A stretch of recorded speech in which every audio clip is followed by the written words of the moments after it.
घटनाएं घटी मुजफ्फरपुर में, महिलाओं के साथ क्या हुआ? उस महिला का पीड़ा कभी आपने तो चलाया है? जो दिन दहाड़े हत्या कर करके गैंग रेप किया जाता हो। महिला का सशक्तिकरण की बात करते हैं। महिला को कहा जाता है कि सरकार बोलती है कि बेटी बचाओ बेटी पढ़ाओ, और उस बेटी के साथ गैंग रेप होता है। इसी मुजफ्फरपुर जिला में कई घटनाएं हुई। सरकार ने आज तक इसका जवाब दे पाया क्या? लालू प्रसाद यादव जी ने गरीबों की आवाज़ बन करके दलितों अति पिछड़ा का बेटा को सम्मान देने का काम किया।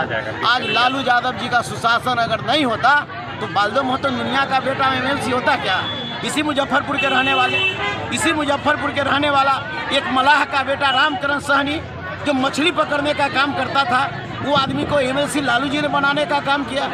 इसी कहने का मतलब बगल में आपका मोतिहारी रामजी शर्मा लोहार का बेटा, जिनको MLC लालू जी ने बनाने का काम किया, और मेरे ऐसा चमार का बेटा को भी लालू यादव जी ने मंत्री विधायक बनाने का काम किया। लालू यादव का राज ये राज था। इनके राज में अमन और चैन खत्म हो गया। ये भारतीय जनता सुशासन का दावा कर रहे हैं ना? सुशासन के बगैर दावा कर रहे हैं तो मुजफ्फरपुर में जितने हमारी बहनें के साथ हत्याएं हुई, अपहरण हुआ, बलात्कार हुआ, उसको जो है कि आकर के और मैदान में आकर के इंसाफ की बात करके बता दे। हम दुनिया की बात नहीं करते। आज अमन और चैन बिहार में है। लूट, हत्या, बलात्कार, गैंग रेप, अपहरण।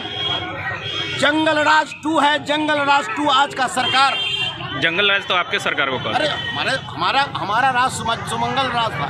अगर सुमंगल राज नहीं होता तो बूट पॉलिश करने वाला का बेटा शिवचंदा राम मंत्री विधायक बनता क्या? भगवतिया पहाड़ पर पत्थर फोड़ने वाली वो जो है कि MP बन जाती क्या? मोहन राम ऐसाई दरभंगा का जो है कि विधायक बन जाता था क्या? मेहतर का बेटा। सुमंगल राज लालू यादव जी का है, इनका कुशासन राज है। नीतीश कुमार पर क्या बोलिएगा, क्योंकि अभी जो मंत्रालय कर रहे हैं? अभी देखिए, नीतीश कुमार जी मौनी बाबा, ये पूरा जो है कि चारों चित्ताने जो है कि भारतीय जनता पार्टी के पश्चात ये नतमस्तक हो चुके हैं। ये जो है कि सरकार भारतीय जनता पार्टी चला रही है, नीतीश कुमार जी नहीं चले। नीतीश कुमार जी का इकबाल अब खत्म हो गया। उनको खुद पता नहीं हो पाता है कि हाँ हमारा इकबाल है या नहीं है।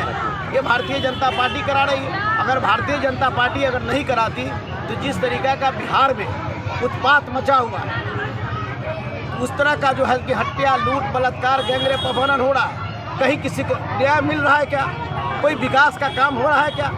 सबसे बड़ा सवाल इस राज्य में है जाम पर सरकार कोई बातें नहीं करती है। इस जाम में नहीं हो तो हजारों गरीब का बेटा हो या अमीर का बेटा हो या बेटी हो, जो बीमार आदमी कहने का मतलब मर गया, एम्बुलेंस में जाम तोड़ दिया। सरकार जो इस जाम पर कोई अमले नहीं कर रही है। जाम पर हम तो पटना से चले हैं 11:30 बजे चले और आज अभी आपके बीच पहुँचे। ये मुझे पटना से मुजफ्फरपुर आने में ये हालत बनी हुई है। क्या लगता है अगला चुनाव उनके नेतृत्व में होगा या उनको हटा देंगे? आप नहीं देखे हैं कि विजय सिन्हा जी ने क्या कहा कि अटल जी का सपना है कि भारतीय जनता पार्टी का बिहार में मुख्यमंत्री हो। तो विजय सिन्हा उप मुख्यमंत्री है ना, छोटा मोटा नेता तो नहीं है। वो स्पीकर भी विधानसभा के रह चुके हैं। अब वो जब ये बोलते हैं कि अटल जी बिहारी जी के जन्मदिन पर कि अगर अटल जी का सही सपना होगा कि यहाँ भारतीय जनता पार्टी की सरकार होगी। आपने देखा नहीं, भागलपुर में देश के प्रधानमंत्री जी आए, क्या उन्होंने बोला कि हम इनके नेतृत्व में चुनाव लड़ेंगे? इनका जो है कि सारी व्यवस्था इनकी चलमर है, ढुलमुल नीतियाँ हैं। इनकी ढुलमुल नीतियाँ को भी बिहार की जनता जानती है। अभी देखा जा रहा है कि 2 मुख्यमंत्री है, एक ही मुख्यमंत्री का चर्चा होता है, सम्राट चौधरी। विजय सिन्हा का कहीं चर्चा नहीं होता है, कोई भी ना। अब देखिए, दोनों में नूरी कुश्ती चल रहा है, दोनों अपने में लड़ाई लड़ रहे हैं। वहाँ कोई समन्वय नहीं। अभी हमारे नेता तेजस्वी यादव जी ने विधानसभा में कहा है ये दोनों में कंपटीशन है। भारतीय जनता पार्टी के आप हैं तो भारतीय जनता पार्टी में कंपटीशन किस बात की? ये दोनों कंपटीशन में अपने में परेशान है, तो बिहार का जनता का ख्याल कौन रखेगा?